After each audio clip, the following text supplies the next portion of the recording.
Hi James, JD.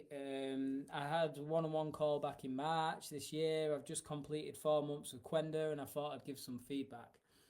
The 8 week period of taking 2 scoops in the morning and 2 scoops in the evening, I really see all sorts of parasites and mucus coming out. Once that period was over, there was none at all, which was what James had told me about the 8 week period of parasites laying their eggs, etc. Fantastic news, Daniel. My psoriasis is near enough completely gone, especially some stubborn patches which never went previously. I decided to try and eat some foods that I could never eat, like wheat and ice cream, and my skin started to get bad again. So I'm guessing that's more of a food intolerance thing. I'd like your thoughts. Yeah, absolutely, Dan. Like, there's some foods that are just really bad for your system. Um, and yeah, ice cream is just a terrible one. It's just that mixture of like pasteurized dairy and also sugar, and the fact that it's cold can feed yeah, it just doesn't end up good. And then wheat, like non-organic forms of wheat, have been sprayed with glyphosate. Glyphosate is actually like a weed killer.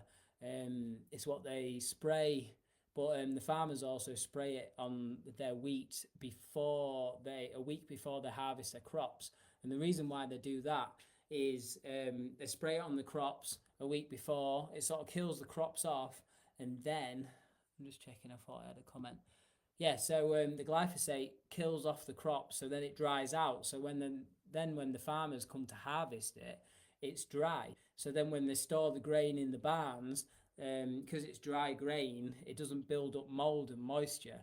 And yeah, the lower the moisture content, and obviously the lower the mold, the more money you get for your crops. So non-organic forms of wheat are nearly always sprayed in glyphosate. So it's more of like a glyphosate intolerance than it is a wheat intolerance. But then obviously, like, I think it's about 50% of the people don't actually have the right bacteria in their intestines to digest wheat correctly. So I'm not full on like celiac or anything like that, and I can eat non-organic forms of wheat and normal wheat, but I just like I do it very rarely, like more when I'm out eating foods and they're like the foods have got gluten in and you can't help it. But yeah, I try to keep away from non-organic forms of wheat. And then also, like, if you don't mind making your own organic breads and stuff, you can do organic sourdough with Encorn wheat. Encorn has like half the gluten content basically. It's more of an ancient grain, and then you can obviously ferment it with sourdough. So people that get like psoriasis from gluten, there's been studies that shows that if they're having sourdough that's been fermented properly, they don't react to that wheat. So that'll be worth trying, mate, if you really want to get some bread in. And yeah, ice cream is a bit of a no-no. Yeah, the other, like, if you want to have ice cream, like, you best just freeze in fruit juices and stuff like that, and then yeah, go like you can make your own ice cream. We do it here. We do egg yolks, cream, honey, and I like to put colostrum in as well, and obviously raw milk. So there are healthy ways of having ice cream. Or if you're really craving ice cream, I remember back in the day when I could literally only like drink milk and eat bananas. My mum was like, "Oh, there's an ice cream with one ingredient," and I was like, "What is it?" And she was like, "Bananas." And what you do, you just freeze bananas, like slice them up, freeze them, obviously peeled and stuff, and then you take them out frozen, put them in a blender, and it actually tastes like ice cream. It's got the texture of ice cream until obviously it melts and it just tastes like soggy banana.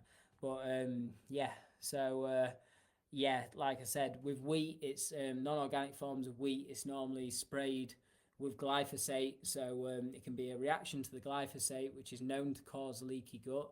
It's just proven that it causes like yeah, gaps in the intestinal lining, and then yeah, ice cream is just it's not a good one for gut health.